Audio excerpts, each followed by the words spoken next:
know where the devil lives. We haven't found where Santa Claus lives yet. We just know he lives somewhere out there, somewhere out there where it's real cold, so he's not the brightest person in the world. But, you know what I'm saying? But we haven't found exactly a house or location or where does the devil live. You know what I'm saying? It's done, you know what I'm saying, brother? It's made to keep us confused. So we don't know what to do. So if I come along and say, listen, I'm fed up with your concept on Christianity, Islam, and Judaism. I'm just fed up. I'm just going to go back and become Egyptian.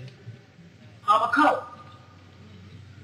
If I say, and we believe that our ancestors are coming to get us, I'm a cult. Well, they believe in UFOs.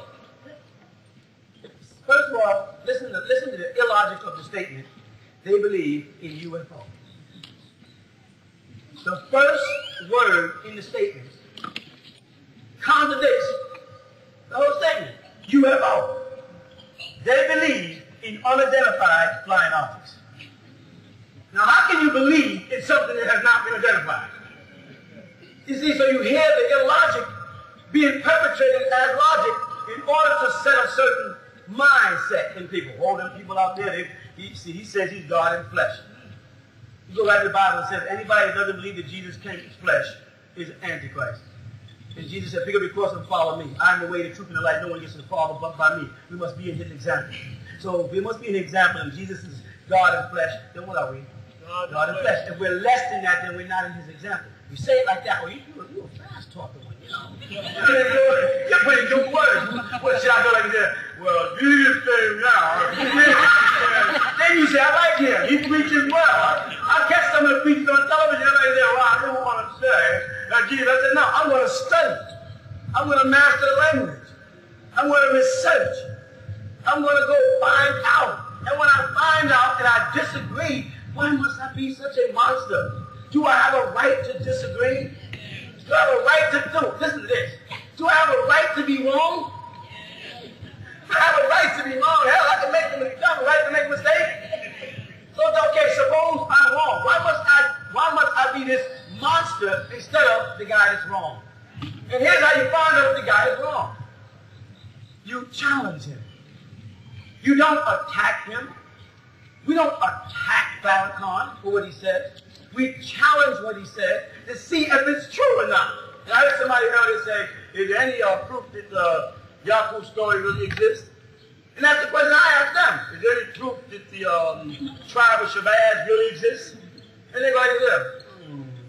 That's not really an answer. I just want to know. I don't want to go into all of your doctrine and why you have a bow tie on and how articulate you are. All that I can see. I want to know about the root of it, the tribe of Shabazz. Is there any way I can find it? Not that whether I find it or not makes any difference now. I hate people say, well, I haven't found any proof of that. But then you got to start saying, who are you? Because that's what people do when they start writing articles. They start making statements like, well, from what I know. And you say, well, what do you know? Well, I haven't, they say they view flying saucers. How many people here have seen a flying saucer with their own eyes? Okay? So, you no longer believe in flying saucers. You now know they exist. How many people have seen extraterrestrials in their lifetime? Or at least, I want to add, think they did, because a lot of times we think we see stuff. Just the cold in the closet can scare the hell out of us. Or we can be in a state of sleep paralysis and see all kinds of stuff. You know, something. I had an aunt that I thought was extraterrestrial. She was so ugly.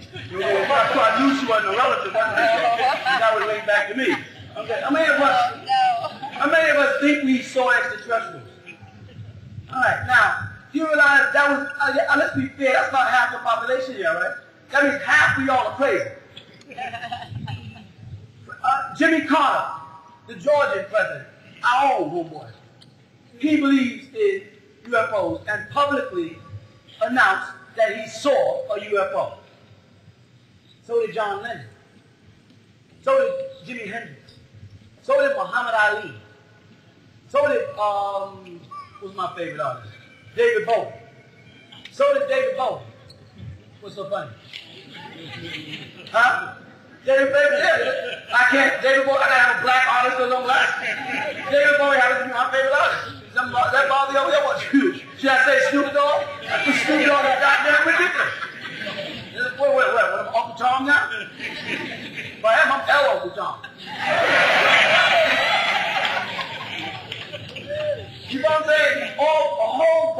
people across the board, whether professors or professing, believe in UFOs. All of them are crazy. People all over the world, speaking different languages, I've said this many times, have described the same thing in their language, having no contact with other people. All of them are crazy. The spacecraft beamed light into the desert, which formed a sort of pulsating golden half-moon. From inside appeared a silhouette with arms outstretched. I understood they were telling me to approach them. Once I entered the light, I felt like my whole body was burning up. It was so intense, I had to close my eyes.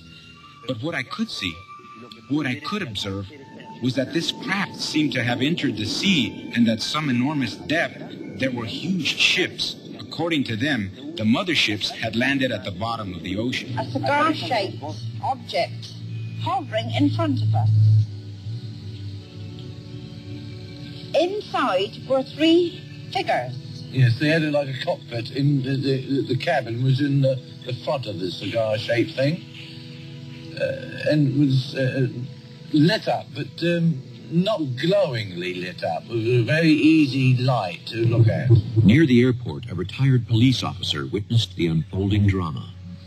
Un color naranja, tirando al color. The UFO was a bright orangey color, and it had small flashing lights around the sides that sparkled like a welding torch. Lucecitas verdes, muy potente, en los costados. Pero inmenso. It was a huge light that glided off towards the lake. On one occasion, we were carrying out nighttime target practice. We checked the performance of our instruments and tried to bring down the target plane. Suddenly, the screen on the display lights up, and we think it's the target plane that should be 2 kilometers away. As the sights are being aligned, the screen lights up again, but this time the object is huge and really bright, and it's moving straight towards us. It could not have been the target plane, and for a moment we were about to open fire.